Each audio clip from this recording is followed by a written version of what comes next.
Assalamualaikum warahmatullahi wabarakatuh. Perkenalkan, nama saya Muhammad Abdi Syakur Maulana dari kelas 12 Agama.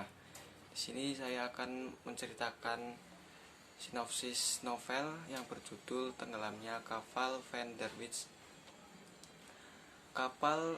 Tenggelamnya kapal Van der Wist merupakan karya dari Haji Abdul Malik Karim Amruwoh atau populer sebagai Buya Hamka, dan terbit pertama di tahun 1939.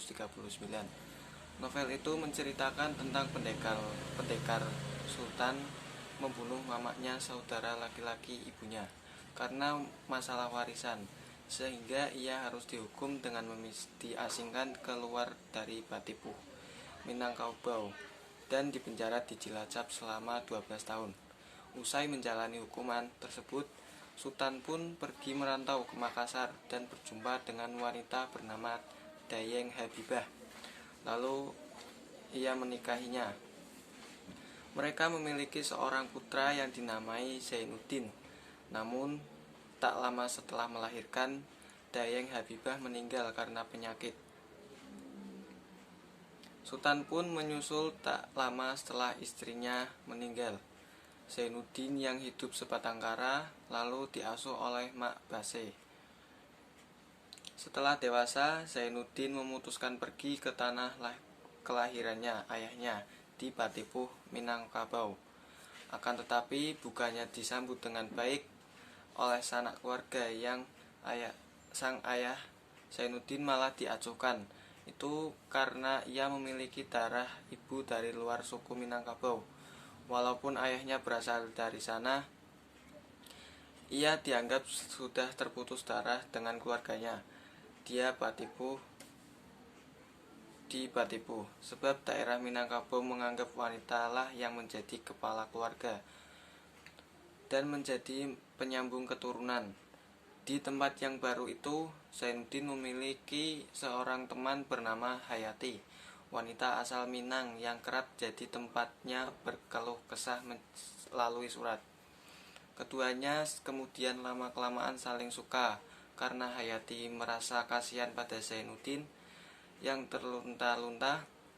Namun Mama Hayati menyuruh Zainuddin pergi keluar dari Batipuh karena tak suka dengan hubungan mereka.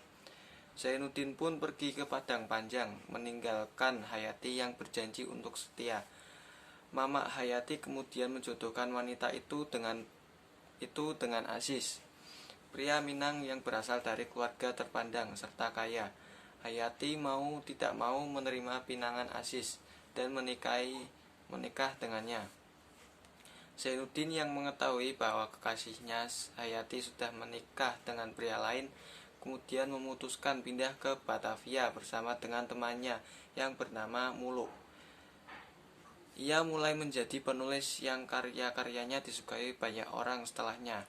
Ia kembali hijrah ke Surabaya dan tinggal di sana dengan pekerjaan yang mapan.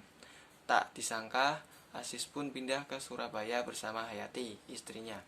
Namun karena sering bertengkar, rumah tangga Aziz dan Hayati terpaksa berpisah. Aziz yang dipecat dari pekerjaannya tak bisa lagi sombong dan terpaksa menumpang di rumah Zainuddin. Ia dan Hayati tinggal sementara di rumah mantan kekasih Hayati itu, yang kini sudah menjadi penulis terkenal. Karena frustasi, Aziz memutuskan bunuh diri dan menuliskan surat wasiat untuk Zainuddin. Ia meminta Zainuddin menjaga Hayati. Zainuddin menolak menerima Hayati kembali karena sakit hati. Wanita itu sudah mengkhianati dirinya. Ia malah membelikan untuk Hayati sebuah tiket kapal Van der Wist yang berlayar ke Jawa ke Sumatera.